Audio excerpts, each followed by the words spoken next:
Next morning, we're taken hunting by Etwan. He heads back in the direction of the river, and it's only after an hour that we're told what we're looking for is crocodiles. But where Etwan takes us, there is no water. During the wet season, this area is flooded, but even now during the dry season, he insists the crocodiles are still here. Or to be exact, they're in holes under the trees. Sometimes. What terrifies me is the technique seems to be to stand in front of the crocodile's front door and jab it in its arse through its back door.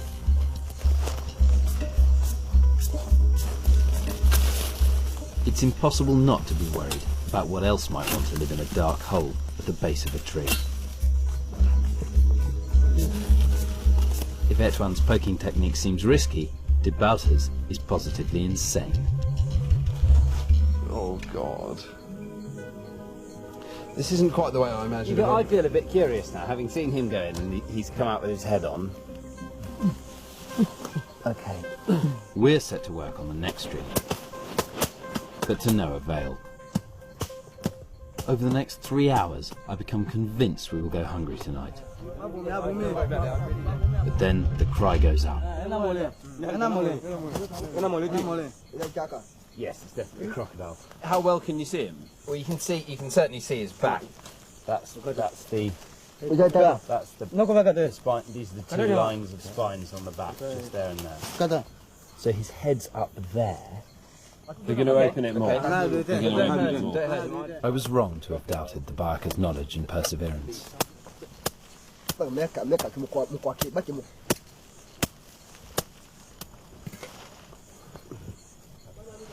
Okay, hold on. Comme ça, arrête le queue. One 5-foot-long crocodile. It's not the 30-foot monster of nightmares, but it is an adult of the dwarf, broad-snouted species that live in the Congo. Arrête ici. I mean, he just seems so docile. Well, he's basically hibernating, isn't he? I mean, you've just woken him up. Yeah. He's like me in the morning. Yeah. Oh, he's just amazing, isn't he? Its jaws are secured, and Etwan attaches a convenient handle for the trek back to camp.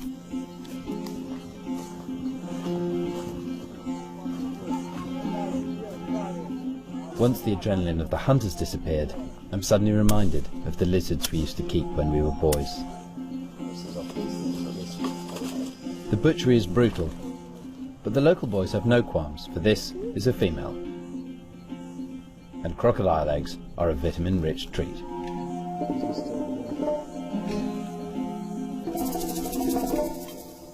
And 2 hours later, when Mzenge dishes out the crocodile stew, it's so good we forget about our childhood pets. Yeah, well, that's delicious. Yeah, it really is excellent. This is the sort of fillet steak here. Sucking contentedly on the bones, I realise if I stayed here, it wouldn't be long before I too was sticking my head down holes in search of crocodiles for tea. It's good. Yeah. At breakfast, the optimism of the night before has disappeared. We are told there is sickness in camp. Delongo's baby is ill. Her husband Ebako is a junior in nganga and has tried various different treatments, but Njenje the baby is apparently no better. Ebako has called in the more experienced Boyemba for a second opinion. To us, the baby appears extremely ill. We don't want to get in the way of Boyemba and Ebako treating the child, but we ask if we can watch.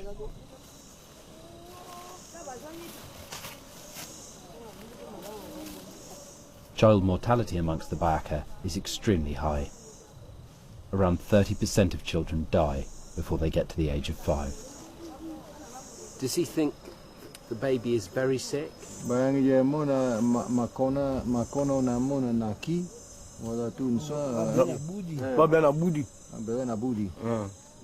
Boyamba is also very worried about the child. He's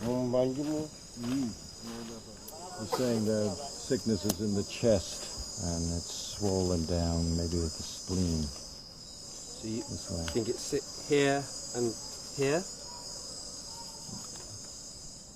But he seems confident that he can do something. So he has great confidence. Yeah, he has confidence in his own medicine. Boyamba heads off into the forest to collect the ingredients he needs to help Ngenge. Botanists have classified over 11,000 forest plant species in the Congo. But Boyamba knows exactly what he's looking for, and it's barely 100 yards from camp. He removes a couple of sections of bark from an mbuju tree and scrapes off the moss. He heads straight on for the second item on his list. Scrunched up mbasho leaves. I suppose I had an expectation that we would sort of walk for hours and find one tiny obscure sample of it. And you don't realise the whole thing is a pharmacy of sorts. And finally, I'm given a quick origami lesson. But what does this plant treat? This is for the eyes. For the eyes, okay, so he'll put this in the baby's eyes. So what we're making here is a dropper, isn't it? That's what I haven't quite grasped. So we put medicine into an eyedropper. I don't understand how putting something in Ngenge's eyes is going to help his chest infection, but Boyamba's the healer. I'll be fascinated to see these medicines in action, but Xand has serious concerns. Do you have any discomfort about doing this? You're treating a child with well eyes by dropping some unknown plant into its eyes. Are you happy to do that? I don't know, I've never been in this situation before. There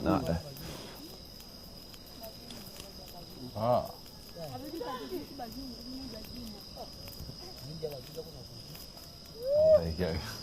My ethical concerns out the window. It's the nganga himself who starts by taking the eye drops. Apparently it helps him see the illness in his patient. DeLongo goes next.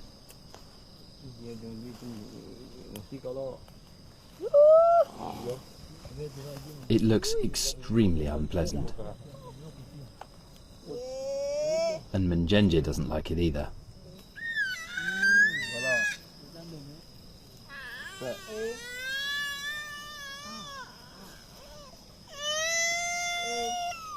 But the only way for me to understand what's going on is to take the medicine myself. You take your head back, Chris. He's not going to get any in there.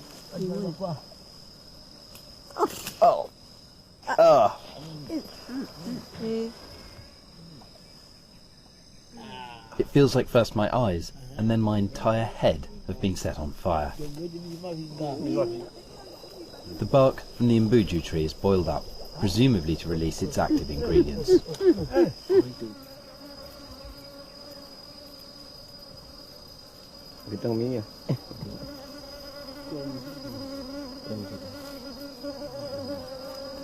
He's very thirsty. Yeah, I think it's. I mean, that's really.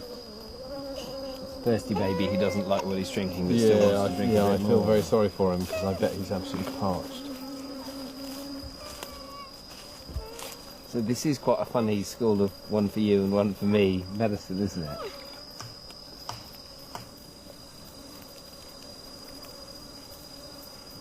It's not like any liquid I've ever tried. Dusty tasting, it immediately dries out my mouth. Many of our most powerful drugs are derived from plants, and while Xand doesn't agree, I believe there's a good chance that this bark contains a chemical which might help Ngenge. As bizarre as that medical idea of we'll all drop something in our eyes so we can see what's wrong with the baby, it's hard to see how that is going to do the baby any good, but it's a powerful metaphor, and he seemed very confident, and then he gave the baby a drug. My initial reaction was I was delighted that it wasn't as dreadful as I thought it was going to be, but as it went on, I found by the end of the day I was just totally depressed and miserable, and I've seen lots of children in that state die, and this child has got a 2 in 3 chances of making it through the year, and it's going to be the 1 in 3 that probably doesn't.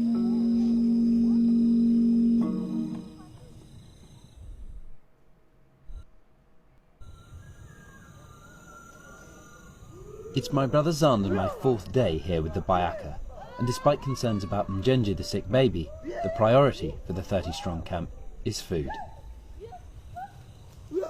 We're going hunting again, but this time we head away from the river, stopping only to collect the hunting nets. To save carrying them, they're left out in the forest near the hunting grounds, protected from the rain by leaf hats.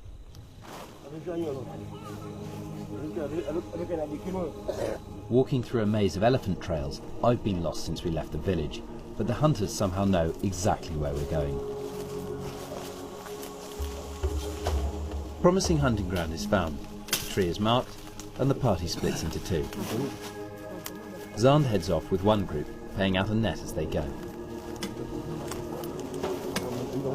I join forces with Bayaka, setting off in the opposite direction. Nets and jungle sound a recipe for tangled disaster, but Bayaka moves easily through the mess of undergrowth.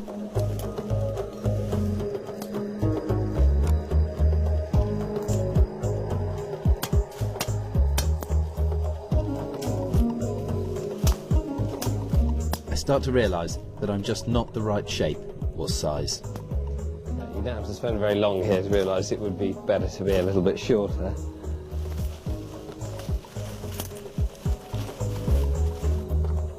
With a ring of nets laid, the other party begins beating the undergrowth to flush out any hiding animals.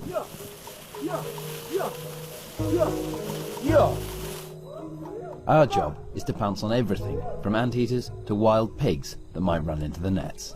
I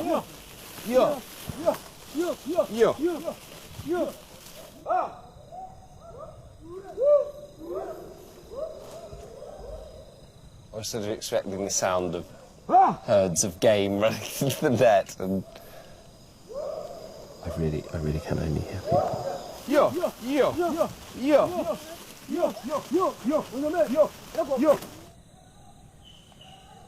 No pouncing needed this time. Bayaka patiently gathers up the nets again, and we meet up with the others. Xand has been as impressed by their ease in the forest as me. They're slim, as in they haven't got much fat, but they're extremely muscular, powerful guys, and I think they look better fed than I do, to be honest. So I don't have any doubts that this is an environment where you can feed yourself very, very well. It's just a bit more sporadic than I'd like it to be. We repeat the procedure 5 more times, covering what feels like at least 15 kilometers. The Bayaka take it in their stride, but it's been a long time since anyone in my genetic lineage ate this irregularly. I'm exhausted and becoming painfully hungry. At dusk, we return empty-handed to the camp. Mzengue has prepared a vegetarian meal. Manioc, dipped in a stew made from koko, one of the surprisingly few edible leaves in the forest. Okay.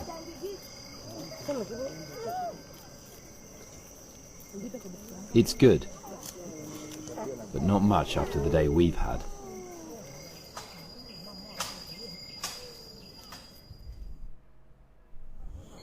Bayaka has been treating Mjenje with the imbuju bark for 24 hours, and we're all hoping for signs of improvement.